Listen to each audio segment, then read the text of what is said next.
Acho que você já ouviu dizer que existem 3 tipos de mortes, né? E alguns dizem que existe a morte física, a morte espiritual, a morte física e a morte eterna. Porém, esquecem de um tipo de morte que, para mim, é a mais atual no século em que vivemos. Eu vou falar sobre ela aqui. Primeiro, a morte física. A morte física, todo mundo já sabe. É aquela que abate todos os homens. É a separação do corpo da alma.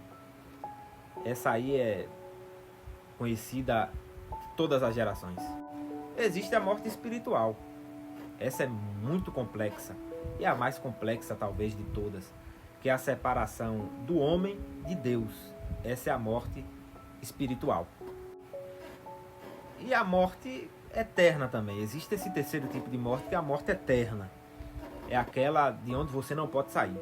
É a separação do homem da sua atual existência. É o homem tendo o que sempre quis, né? Que é a distância de Deus. Mas agora vamos falar sobre o último tipo de morte.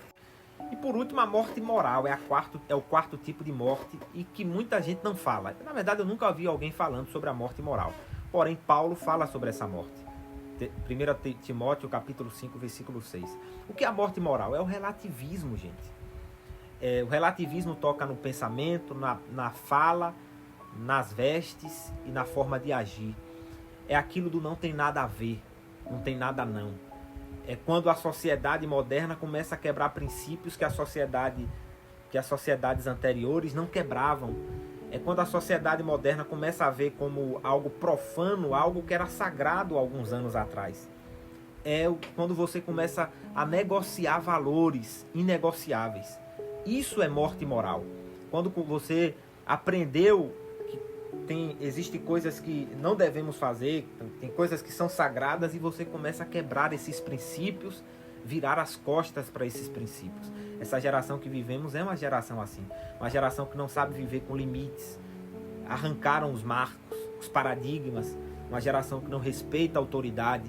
Quer dizer, é uma geração que está morta moralmente. E para mim, essa é a morte mais atual e também a mais degradante.